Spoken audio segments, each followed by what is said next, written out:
Distraction बहुत तरह के हैं, ऐसा नहीं जो आपकी गाली दे रहा है वही आपको डिस्ट्रैक्ट कर रहा है।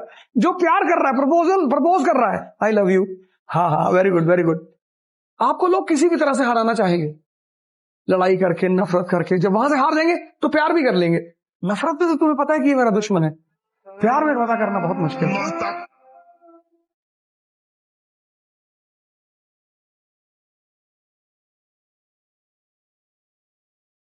और लड़ाइयां सिर्फ साइकोलॉजी के बल पे जीती जाती हैं। अगर शरीर की ताकत से लोग राजा होते तो सारे पहलवान राजा होते। जंगल का राजा हाथी थोड़ी है, अपना गैंडा है। और जंगल का राजा फॉक्स भी नहीं है, उसके पास दिमाग बहुत ज्यादा है। बैलेंस ऑफ पावर किसके पास है? शेर के पास। उसके पास ताकत भी है और दिमाग भी है। और तुम भाग रहे हो, डर रहे हो। इस जवानी का करोगे क्या यार? सिगरेट पीने में खत्म करोगे? किस बात से डरे हो मेरे भाई? अबे सुबह उठो, 5 किलोमीटर दौड़ो, 100 सपाट मार लो, बैठ के पढ़ो। बिना संघर्ष के राजा बनना चाहते हो? संभव ही नहीं है। कोई महान पैदा नहीं होता, कोई भगवान पैदा नहीं होता, साधना करनी पड़ती है। तो तुमको पुरोहितों ने सालों से डरा के रखा है, ऐसे भगवान जो है, इससे थोड़े भगवान, इंसान भगवान बन जाएगा, बनेगा। बुद्ध बने नहीं थे। मैं पूछ रहा था सर गुंडा कैसे बनते हैं, ये सवाल हिजड़े करेंगे, गुंडा कैसे बनते हैं? मर्द ये सवाल नहीं कर सकता गुंडा कैसे बनते हैं। परिस्थिति जहां आएगी वहां वो गुंडा बन जाएगा। ऐसे सुपाल ने गाली दिया तो भगवान ने निकाल के ठोका कि नहीं ठोका? तुमको बॉडी में एनर्जी बढ़ानी है, हम तुमको सिंपल फॉर्मूला बता दे रहे हैं। 1000 दंड बैठक शुरू कर दो बस। 50 से शुरू करो, 50 से, और 6 महीने का टारगेट रख लो कि 6 महीने में 1000 करना है। न बाहर जाने की जरूरत है, न ग्राउंड में जाने की जरूरत है। 1000 दंड बैठक और 500 डिप्स। उसके बाद तुम रोटी, तेल, घी, नमक ला के खाओ। इतनी ताकत आ जाएगी 6 महीने में कि एक जिसको मार दो उठेगा ही नहीं दोबारा। इसलिए मैं तुमसे बार बार कहता हूँ कि तुम जिम में लगा दो 6 घंटे, लाइब्रेरी में 6 घंटे लगा दो, मंदिर में 6 घंटे लगा दो, पर 6 घंटे बैठकर अनावश्यक बात मत करो। काम तुम सिर्फ वो करो जहां शक्ति बढ़ रही, किसी भी जगह की, शरीर की, मन की, आत्मा की। जब तुम कोई काम कर रहे हो, बस ये सोच लो कि इस काम से मुझे क्या फायदा हो रहा है। बस एक पॉइंट ले आओ कि यार मैं यहाँ क्यों खड़ा हूं चौराहे, मैं क्यों जातिवाद पे बात कर रहा हूं, क्यों संप्रदायवाद पे बात कर रहा हूं, क्यों यार सबको तुम साबित करना चाहते हो? मारो लोगों को, शक्ति इकट्ठा करो, तब बुलाओ बहस करने के लिए। भैया गांधी जी कैसे थे? भैया पापा है मेरे, भैया है ना। ये पूरी परीक्षा आईएएस की प्रैक्टिस की परीक्षा है। जिसको प्रैक्टिस करना आ गया, मतलब मैं 25 साल में एक चीज सीखा, अगर मैं उसे अपने ऊपर लगा लिया होता तो पता नहीं क्या होता, लेकिन अगर मैं सेलेक्ट हो जाता तो मेरे ऊपर जांच चल रही होती। भगवान से क्या मांगना है? बल, बुद्धि, विद्या। यह हनुमान चालीसा की लाइन है। बल, बुद्धि, विद्या देहु मोहि, हरहु कलेश विकार। इन 3 के सिवा भगवान से कुछ नहीं मांगा। इन्हीं तीनों का तो बाई प्रोडक्ट है। गाड़ी, बंगला, स्त्री, पुरुष, सम्मान। अगर तुम अंदर से मजबूत हो तो बाहर से मजबूत रहोगे, अंदर से कमजोर हो, बाहर से कितना भी एलिमेंट पेस्ट लगा लो तो तुम ज्यादा पढ़ने लगोगे तो तुम देखना, एक बात मेरी गौर करना, जैसे तुम ज्यादा पढ़ने लगोगे वैसे कोई ना कोई डिस्टर्ब करने वाला तुमको आ जाएगा। तुरंत किसी को तुमसे प्यार हो जाएगा कि तुम्हारी आंखें बहुत अच्छी, तुम काला चश्मा लगाना शुरू कर देना, कीमत देखा कर। जैसे तुम ग्रोथ की तरफ बढ़ोगे ना कहीं से डिस्ट्रैक्शन आएगा, वो आना ही है, तुम बाई नेचर है वो। अगर चाहते हो डिस्ट्रैक्शन ना आए तो पागल बन के रहो। अगर तुम चाहते हो कि तुम्हारी जिंदगी में डिस्ट्रैक्शन ना आए तो पागल बन के रहो, शुद्ध पागल। सिंपल सा नियम है, तुम जीते तो सबके रिश्तेदार, और तुम हारे तो तुम निकम्मे, तुम बेकार, तुम यूजलेस, तुम चोर। और तुम्हें दोनों चीजों के लिए तैयार रहना पड़ेगा। पहला, इस मन को समझना है, दूसरा इस मन के जाल से बाहर निकलना है, और तीसरा इस मन को जीतना है। 3 ही टारगेट है, बाकी आप जो सोचते हो सब मिलेगा आपको। किसी को प्रेम नहीं करना है, खुद को करना है। किसी को करना ही नहीं। मैंने आज तक ये गलती की नहीं। जिसकी गर्ज होगी वो हमें करेगा और हम उसे बताएंगे कि तुम दिन में कितनी बार हमें आई लव यू बोलोगे। भिखमंगे की तरह लोगों को जाके कहना प्लीज लव मी, ये सब भिखारी के लक्षण है और भिखारी भगाए जाते हैं। आगे बढ़ो आगे बढ़ो, ये सब गलतियां करनी ही नहीं। बिंदास रहने का, मस्ती से नाचने का, जिम जाओ, ये गुनाह करना ही नहीं। प्रेम ही नहीं करना किसी को। हर आदमी को बस पूछना है कि हाँ भाई कितना पैसा चाहिए, 1 लाख रुपए चाहिए, ये ले। हर आदमी को खरीद लेना है धरती पर, और जब पैसे नहीं है तो ध्यान करना है। ध्यान मतलब अपने आप को स्ट्रेंथन करना है। जब पैसे आ गए तो हर आदमी को बुलाना, हाँ भाई कितना, 50,000, ये ले। मोहल्ले में कुत्ता भौंक दिया मतलब 50,000 तू भी ले। फालतू के ड्रामे जिंदगी में नहीं करने, सब ड्रामा है ये। फ्रेंडशिप, प्रेम, रिश्ते, सब 24 कैरेट ड्रामा है। सब राजा बनना चाहते सब, और 50 तरह का स्ट्रेस ले रखा है। फेल हो जाएंगे तो क्या होगा, तो फेल हो जाओगे, लोग क्या कहेंगे, लोग नहीं फेल हो गए तो भी कहेंगे। इसलिए कहते हैं जब तैयारी करो, प्रिपरेशन करो, तपस्या करो, कहीं अननोन प्लेस पे चले जहां तुम्हें कोई जाने ही ना, कोई डिस्टर्ब ही ना करे। 1 साल की बात होती, और या तुम्हारी इंट्रोवर्ट पर्सनालिटी कि तुम्हें किसी से कोई मतलब ही नहीं, तुम किसी से बात ही नहीं करते। सर मुसीबत आती है परिवर्तन करने के लिए। मुसीबत जब भी आई, ये मेरे पिताजी ने मुझसे कहा, उन्हें गांव से भगा दिया गया, तो माँ बाप दोनों बेचारे इधर उधर अपना भटकते रहे। तो एक बार मैंने आपसे उनसे पूछा कि आपको बदला लेने की इच्छा नहीं हुई? बोले पागल, मुसीबत आती है कुछ बड़ा करने के लिए अगर आप जागृत हैं। मैंने कहा कैसे? बोले राम राजा बनने जा रहे थे। मैंने कहा हाँ।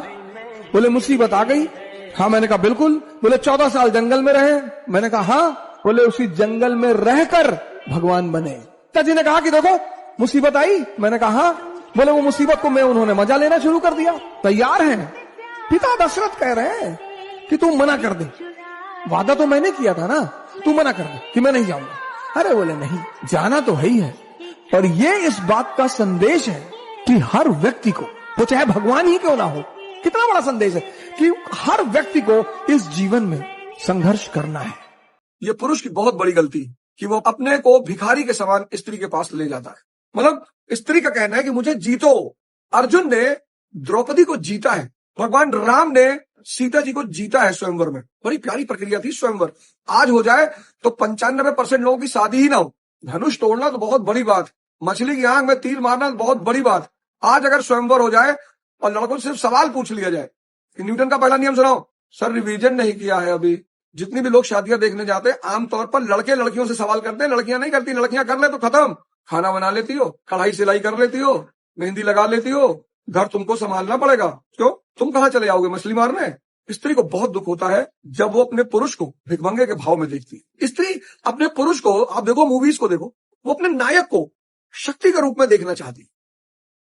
अगर तुम अपने मन को समझ गया और मन का इस्तेमाल करने लगे तो तुम इस संसार में कुछ भी कर सकते हो। कुछ भी बोले तो कुछ भी। अच्छा, मैं थोड़ा सा मस्ती मूड में रहने वाला आदमी हूं। बाकी टीचरों को मैंने देखा इतना सीरियस रहते हैं, don't smile, don't laugh, don't talk to the students, maintain a distance.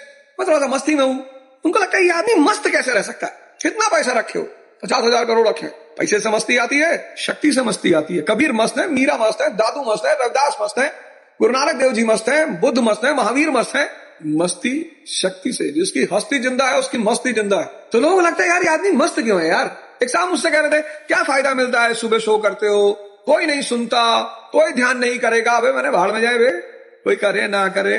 मैंने कल क्या कहा कि ये जितने पॉडकास्ट वाले मुझे बुलाते हैं, कोई भी अगर सीरियस क्वेश्चन कर ले, मैं चैलेंज करता हूं, बुलाओ मुझे, शिक्षा पे पॉडकास्ट करो, आओ यूपीएससी के पूरे सिलेबस के एक एक सब्जेक्ट पे चर्चा करते हैं। अबे तुम टीआरपी के लिए क्वेश्चन ही करते हो, तुम वायरल होने के क्वेश्चन ही करते हो।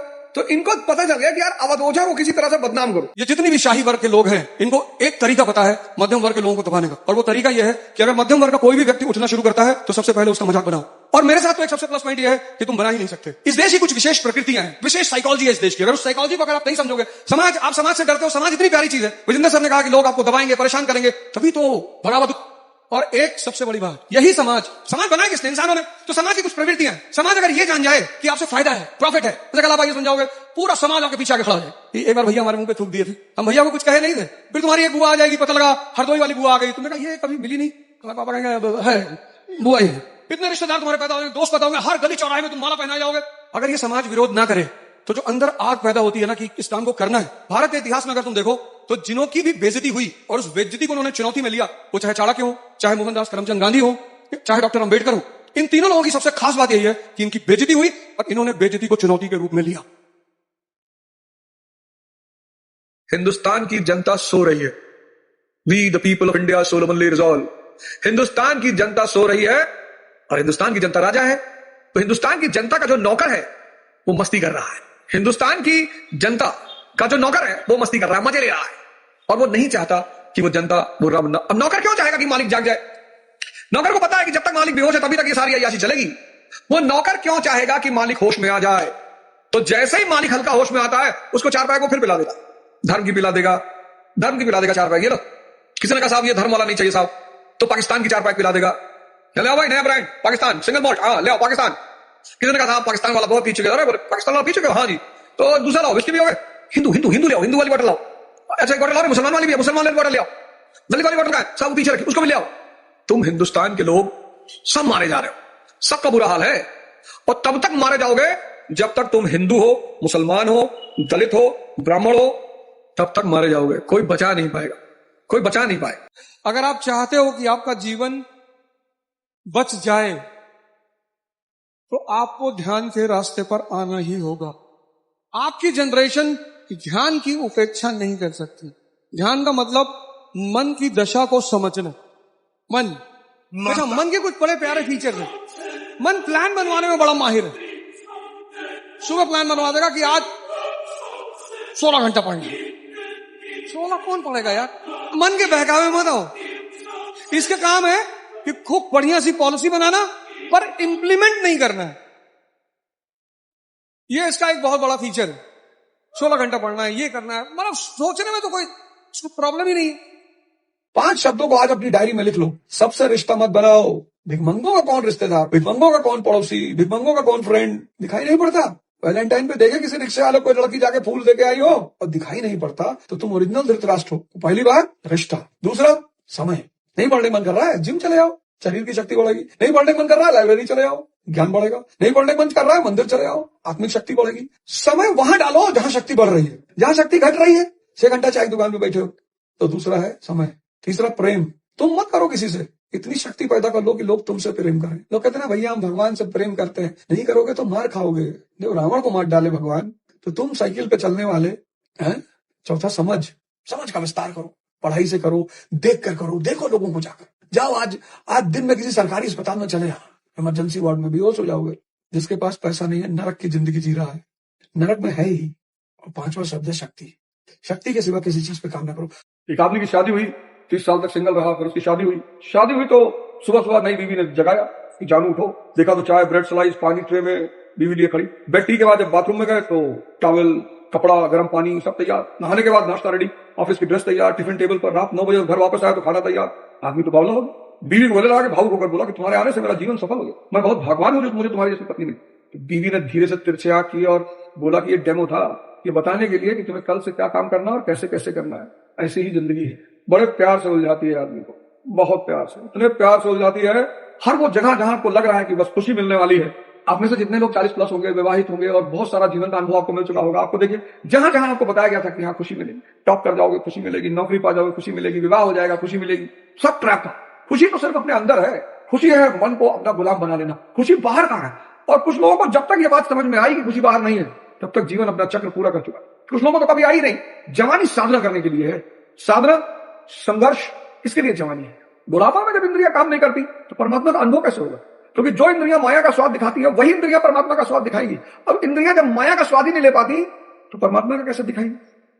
वो हमारी टीचर क्लास 10th में कहती थी कि हिस्ट्री से नौकरी थोड़ी मिलती है। ये बात सही थी। हिस्ट्री पढ़ के लोग राजा बनते हैं, नौकरी तो नहीं मिलती। ये बात तो सही है, क्योंकि हिस्ट्री सारा खुराफात सिखाती है, बेईमानी। प्लासी का युद्ध कैसे जीता? बेईमानी से। तो जिसको प्लासी का युद्ध समझ में आ गया उसको एक कॉन्सेप्ट क्लियर हो गया कि भाई लड़ाई में ताकत की जरूरत नहीं है। किसकी जरूरत है? बेईमानी। ये कोचिंग का मामला नहीं है। एक सामान्य परिवार का व्यक्ति बड़े बड़े सपने देख रहा है और उसके वो सपने वो पुराने जो भूपति हैं, पुराने मठाधीश हैं, वो डिकोड कर रहे हैं। वो समझ रहे हैं कि कहां जा रहा है। खान की स्थिति मीर कासिम की हो गई। इस देश में जब भी कोई सामान्य परिवार का व्यक्ति उभरने की कोशिश करेगा, उसको दबा दिया जाएगा और बहुत बुरी तरह। मैंने कहा ना, ऐसा नहीं कोई एक आदमी पीछे पड़ा होगा, जितने पुराने मठाधीश हैं सबको लगा होगा कि भैया एक हो जाओ, नहीं तो खत्म कर देगा ये। क्योंकि जब आप बोलते हो, कोई काम करते हो, तो आपकी भविष्य की प्लानिंग दिखाई पड़ने लगती। बहुत संभल के रहना पड़ता है, बहुत होशियारी से। हर आदमी नरेंद्र मोदी थोड़ी है। खान ने नरेंद्र मोदी से कुछ नहीं सीखा। नरेंद्र मोदी एक ऐसे आदमी है जिन्होंने प्रधानमंत्री बनने से पहले तक कभी कहा ही नहीं कि मुझे प्रधानमंत्री बनना है। बिना लड़े उस आदमी ने प्रधानमंत्री की शपथ दे दी। आपने अपनी असीम शक्ति को भुला रखा है, भुला रखा है। आपने अपनी असीम शक्ति को भुला रखा है। रो रहे हो आप नाहक में, बिना मतलब गिड़गिड़ा रहे हो, परेशान हो। हनुमान जी को देखो आप, साक्षात भगवान उनके साथ है, भगवान राम। जब जिस चीज की जरूरत होगी आ जाएगी। मर्सिडीज, रोलेक्स, हवाई जहाज सब हमारे अंडर में। शक्ति के सब गुलाम है। माया सेविका है, शक्ति की दास है। और तुम बिना शक्ति के माया को लिपटे हुए हो चने का पेड़ और इच्छाएं हैं बरगद के पेड़ वाली। नहीं हो पाएगा ना बड़े भाई, बड़ी बहन, नहीं हो पाएगा।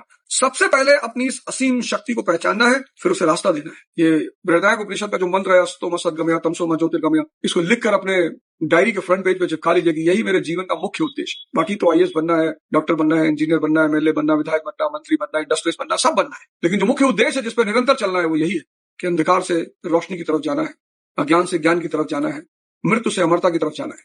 अपनी शक्तियां निखार लोगे, बस बरगद हो जाओगे। अपनी शक्तियां निखार लोगे, बस बरगद हो जाओगे। शायद आपको एहसास नहीं होता कि एक बच्चा नीट की तैयारी में अपने पूरे जीवन को दांव पे लगा देता है। आईएएस से भी ज्यादा मेहनत है नीट की तैयारी। 10 घंटे 12 घंटे प्रैक्टिस कर रहे हैं, क्वेश्चन लगा रहे हैं, मर रहे हैं, खाना नहीं खा रहे। जितने बच्चे परेशान है उतने ज्यादा पेरेंट्स परेशान है। और आप बार बार आपने मजाक बना रखा है। अरे सरकार को शर्म करनी चाहिए कि भाई एक बार घटना घट गई, चलो इतना बवाल हुआ पिछली बार, इतना सारा ड्रामेबाज हुआ। ये छोटे छोटे बच्चे मतलब जिनके मन इतने कोमल हैं, इनका व्यवस्था के प्रति इतनी नफरत पैदा हो जाएगी, इतनी नफरत, और वो सरकार के लिए बहुत घातक होगा। भाई कोई दुर्घटना एक बार घटती है, उससे आदमी सीख लेता है, अब नहीं करेंगे। आप रिपीटेडली किए जा रहे हो, कोई स्ट्रिक्ट एक्शन नहीं, कोई कठोर सजा नहीं। आदमी का उत्साह बढ़ा होगा कि क्या कर लेगी सरकार। आपको पता है पेपर देने के लिए कितनी मानसिक प्रताड़ना से बच्चा गुजरता है। एक एग्जाम देने के लिए कितनी मानसिक प्रताड़ना से बच्चा गुजरता है, मानसिक दर्द से। और जब वो पेपर कैंसिल होता है, मुझे लगता है ऐसा मृत्यु जैसा आभास होता होगा व्यक्ति को जब वो पेपर कैंसिल होता है। बहुत दर्द होता होगा, बहुत दर्द होता। ये सब चीजें बहुत घातक होती जा रही हैं, बहुत घातक। क्या तरीका है सरकार का निपटने का? एक स्टैंडर्ड तो सेट करिए कि हाँ भाई अब दोबारा ऐसा नहीं होगा। अगर कोई करने की गुस्ताखी करे, उसकी रूल काम क्या है? भाग्य हमेशा उनके साथ है, हमेशा। जो लोग लड़ना जानते हैं, भाग्य सदैव उनके साथ है, हमेशा। क्योंकि कभी ना कभी उसे भी तो शर्म आएगी। और संघर्ष, जिस व्यक्ति को यह बात समझ में आ गई कि जीवन का पर्यायवाची है संघर्ष, बस इतना ही समझना है। और संघर्ष से रोना नहीं है, बिल्कुल रोना नहीं है। जिस भी मनुष्य को यह बात समझ में आ गई कि जीवन का पर्यायवाची है संघर्ष